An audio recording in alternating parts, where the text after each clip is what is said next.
전기차를 추진하는 것은 탄소 배출을 줄이고 지구온난화로 인한 자연환경 파괴를 막자는 데 있습니다.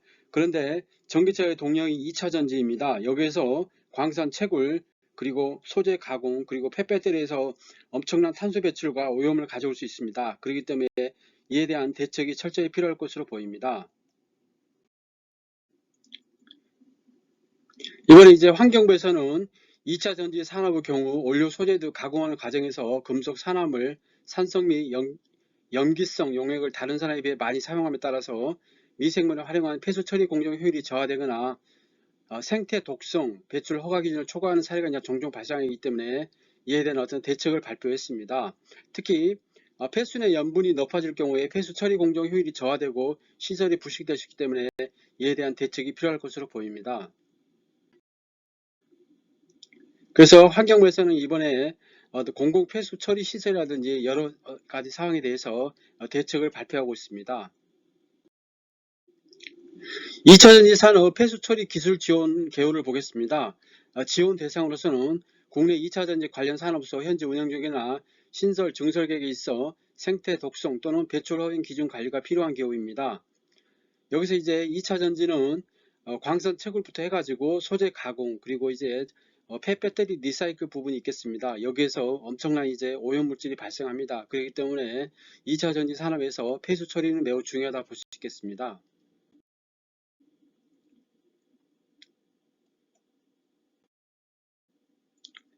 새만금이 있습니다. 현재 2차전지의 어떤 대부분이 이제 서해안에서는 군산적 새만금이죠. 그리고 동해안에서는 울산, 그리고 남해안에서는 광양, 이렇게 세 군데에서 이루어지고 있습니다. 대부분이 이제 바닷가와 관련되겠죠. 새만금에서도 앞으로 투자해봐야 되는 68개 기업이 2차전지 산업에 관련된 사람이 17군데입니다. 앞으로 새만금에 많은 투자가 될 것으로 보입니다. 그럼에 따라 가지고 폐수가 많이 발생할 것으로 보이고, 또 폐기물 매립 소각도 굉장히 중요할 것으로 보이기 때문에 이에 대한 대책이 필요할 것으로 보입니다. 특히 이제 2차전지 공장 폐수는 일반 폐수와 달리 중금속 성분이 많고 염 농도가 높기 때문에 유해성이 큽니다. 그렇기 때문에 일반 폐수 시설에서는 처리할 수가 없기 때문에 어떤 특수 폐수 처리량이 필요할 것으로 보입니다. 특히 이제 토양이라든지 아니면 식수, 상수도, 또 하수도, 또 바다를 오염할 수 있도록, 오염되지 않도록 특별한 대책이 필요할 것으로 보입니다. 2차 전지 제조 때 고염도 폐수가 발생한다고 이렇게 보도되고 있습니다. 그렇기 때문에 이에 대한 대책이 필요할 것으로 보입니다. 폐배터리의 건강 및 환경 유해성 대두 자료를 보겠습니다. 니켈이나 리튬이나 공이 이제 인간에게 굉장히 좋지 않는 금속입니다. 특히 이제 폐암이라든지 비강 같은 거, 그 다음에 체중 증가, 구토, 두통 뭐 이런 거라든지, 또 임산부에 대한 부작용이라든지, 또 발암물질 이런 거와 연관되기 때문에 특별한 대책이 관리가 필요할 것으로 보입니다. 망간도 마찬가지입니다. 특히 이제 망간 같은 경우는 면역체계, 해양 무축동물의 면역체계에 영향을 미치면서 결국은 이제 사람이 그걸 먹기 때문에 굉장히 이제 해를 끼칠 수 있다고 생각합니다. 그렇기 때문에 이런 금속에 대한 어떤 오염이 되지 않도록 어떤 대책이 되면서 이제 폐수 처리를 잘해야 할 것으로 보입니다. 유럽이나 미국이라든지 중국, 한국 모두 이제 배터리의 어떤 리사이클을 강조하고 있습니다. 왜냐면은 리사이클을 하지 않는다 그러면 이게 이제 토양이라든지 이런 데 매립이 되고 결국 이제 상수도라든지 바다를 오염시키기 때문이죠. 그렇기 때문에 유럽 같은 데는 이미 리사이클 부분에서 의무화를 부여를 하고 있습니다. 배터리 재활용 공정도를 보면은 전처리하고 후처리가 있습니다. 전처리에서는 배터리를 수집해가지고 이제 파쇄하는 거죠. 그래가지고 블랙매스를 만드는 겁니다. 후처리에서는 이 블랙매스를 가지고 각종 이제 원자재를 뽑아내는 겁니다. 폐배터리 재활용 방식을 보면은 크게 보면은 습식과 이제 그 어떤 그 건식 방향이 있습니다. 크게 보면 두 가지 방안이 있습니다. 여기서 이제 니켈, 콜바트, 망간, 알루미늄, 구리, 플라스틱 여러 가지 이제 원재를 해소하는 거죠. 폐배터리 재활용 공식 방식은 아까 말씀드린 습식과 건식이 있는데 모두 이제 여기서 이제 그 전처리 공정을 통해 가지고 제렌을 통해 가지고 코발트, 니켈, 구리, 망간 이런 걸 이제 회수하게 되어 있습니다. 대부분 우리나라에서도 건식과 습식을 통해 가지고 리사이클이 이루어지고 있습니다.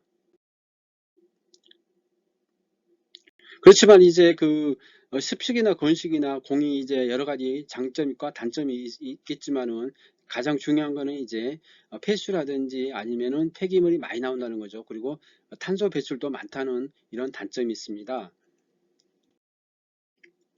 그래서 우리가 이제 그 전처리 공유에서 블랙매스가 나오는데, 블랙매스는 배터리 등 전자기기를 분쇄한 상태의 검은색 가루로 각종 금속 성분 등의 혼합물입니다. 이 블랙매스를 가지고 후 공정을 통해 가지고 원자재를 추출하는 겁니다. 미국에서는 이제 그 리사이클 업체에 대해서 이제 세제 혜택을 주고 있습니다. 공이 이제 향후에 그런 게 굉장히 많아질 것으로 보입니다. 왜냐하면 현재는 그 원자재 가격이 굉장히 국제 원자재가 낮습니다.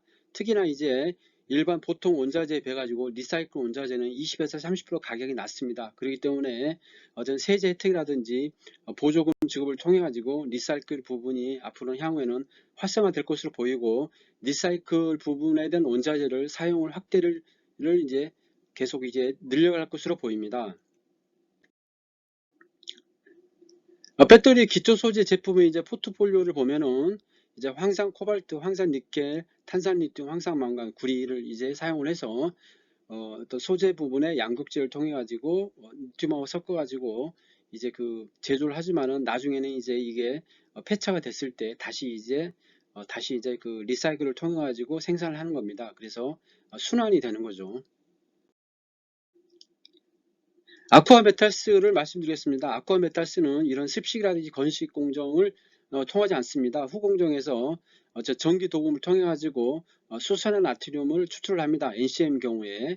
그리고 어떤 그 순도 높은 어떤 그 원자재를 추출할 수 있습니다. 여기서 가장 중요한 거는 이제 그 탄소 배출이 굉장히 적고, 그리고 폐기물이 많이 발생하지 않는 거죠. 결국은 이제 친환경이라는 겁니다. 그리고 그 리사이클을 가지고 이제 어떤 다른 어떤 그 업체에 그걸 팔아가지고 양극재를 제조한다는 거죠.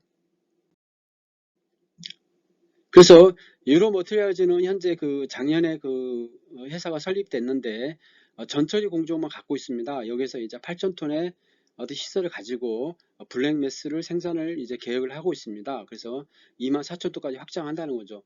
그렇다면 이 블랙매스를 가지고 어떻게 할 건가? 이걸 후공정을 통해 가지고 이제 그 전기 도금을 통해 가지고 순도濃원자재를 추출을 하고 수산화 리튬을 생산을 하겠다는 겁니다. 그렇다면 이제 탄소 배출도 줄이고 또 폐기물도 줄임으로써 경제성이 획기적으로 개선될 것으로 보입니다. 왜냐하면은 우리가 이제 그 폐처리가 그 폐배터리 어떤 리사이클이 끝났을 때 그 폐수하고 또 폐기물을 처리를 해야 할 겁니다. 폐수는 이제 정화를 해서 결국은 이제 바다에 버릴 수밖에 없고, 그리고 이제 그 매립이 불가피하겠죠. 그렇다면은 이제 그 비용도 만만치 않게 들 것으로 보입니다. 그렇기 때문에 이 후공정까지 이제 나중에 그것까지 생각한다고 그러면은 경제성은 굉장히 높을 것으로 보입니다. 아쿠아 메탈스는 수거한 폐배터리를 전기분해해서 수산화탄 회수를 하고, 이제 회수율은 80% 이상 경제성이 높고 제조 공정에서 고형 폐기물이 발생하지 않는다는 겁니다. 이게 이제 아쿠아 파이닝 기술인데, 지금까지 사용된 후처리 기술 가운데 이산화 배출, 특히 탄소 배출이죠. 그리고 화학물질 사용량이 90% 이상 적게 이제 사용한다는 거죠. 그리고 자원 회수율도 굉장히 높다는 겁니다. 결국은 이제 이 아쿠아 리파링 기술이 굉장히 이제 경제성이 있다는 거죠. 이 기술이 이제 본격적으로 2025년부터 미국에서 이제 그 돌아갈 것으로 보입니다.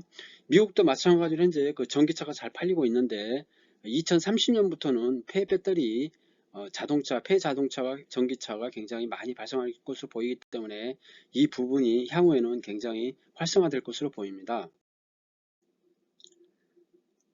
아쿠아 메타스의 아쿠아 리파이닝 기술은 크게 보면 두 가지입니다. 하나는 굉장히 친환경적이라는 거죠. 그리고 이제 그 자원 회수율도 높고 또 폐기물도 적게 발생하고 탄소 배출도 적게 발생한다는 겁니다. 그리고 탄소 그 수산화 리튬을 바로 생산함으로써 일반적으로 굉장히 경제성이 있다고 볼 수 있겠습니다.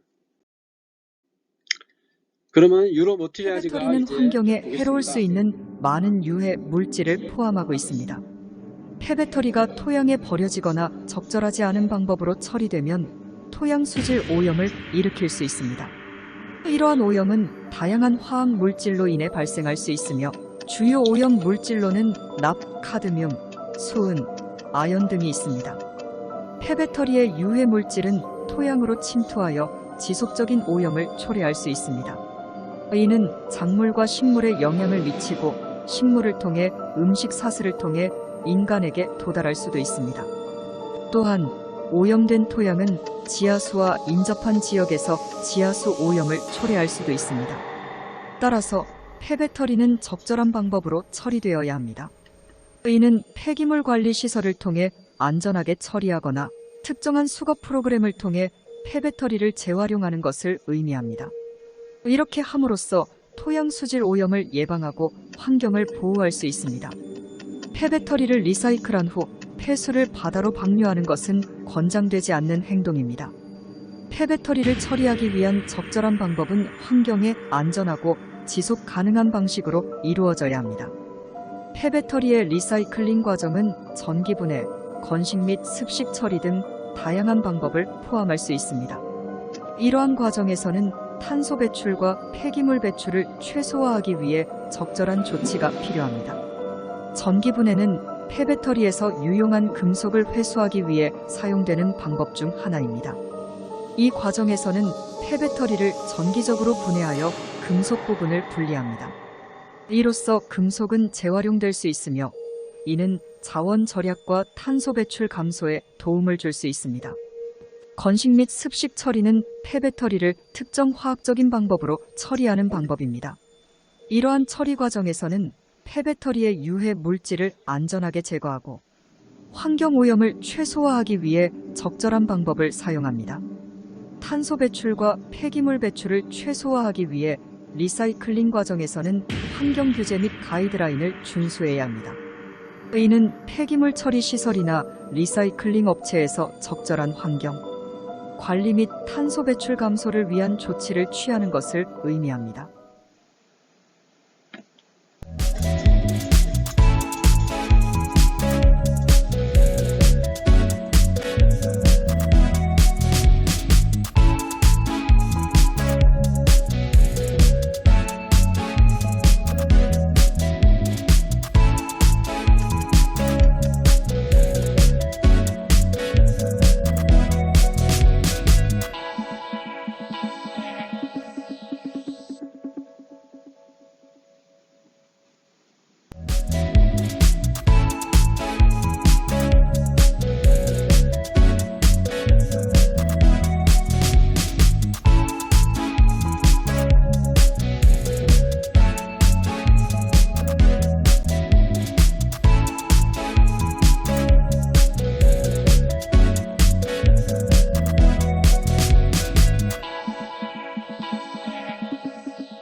지금까지 전기차를 생산하는데 동력원인 2차 전지 리사이클 부분에서 말씀드렸습니다. 리사이클 부분에서 환경 피해가 최대한 줄일 수 있도록 이런 어떤 친환경인 리사이클 업체인 아쿠아메탈스에 대해서 말씀드렸습니다.